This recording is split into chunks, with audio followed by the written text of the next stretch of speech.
So it's basically for students to come up with their own ideas, so concept to creation, come up with their own ideas, and then obviously design and make that product with the intention then of being able to display it and present it to an audience. So in a nutshell, that's what it is.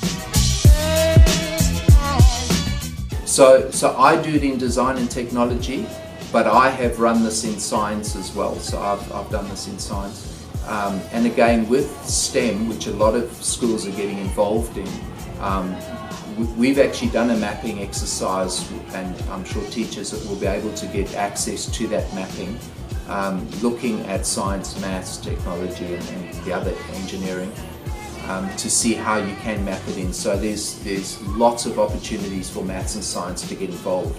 So I'm often doing maths and science in my design and tech class because I'm just not prepared to pass up those opportunities. Because I get excited about showing students that the maths and the science is really involved in the real world, and to see practical applications of that. I'm just not happy to pass up those opportunities. So in schools where they're not doing STEM, I think you can do a bit on your own anyway. All teachers run into problems where you'll get a student that's just a difficult student that doesn't work well with other students, and so I always have things up my sleeve that I can send the way of those sorts of students. So occasionally I will have some sort of project that is almost a little bit tailor-made that I can give to a student that is just not going to work well with what we're doing in the groups. That's handy to do. The other tip that I would say is don't have too many groups. It's probably better to have less groups, maybe 3, maybe 4.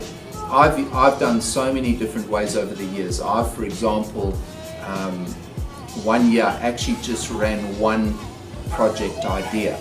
So they had to develop something for the front office. The front office actually wanted us to design a device that we could tell when somebody walked into the office, into the admin office, because the ladies sometimes were not at the front desk, and so they were down the hall, so they just wanted to be notified. So we actually had an interview with the admin head there, and we drew out a design brief, and then the students in that class broke into 3 groups, and they each developed their own project based on that design brief.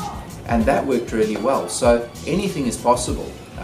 And I guess just over years you find that just to try and be flexible is key. But try not to get things that are too difficult. You just don't want to make a rod for your own back. Yeah, and look, that's something that you learn over time, what ideas work and what ideas don't. I'm very honest with the students. If there's an idea that I think I would have a problem with, I'm honest with them and I say to them, look guys, I don't even know if I'd be able to do that. So probably not a good idea. But I don't try and kill the creativity, and then sometimes if there is a good idea, I'll just get them to focus on one aspect of it.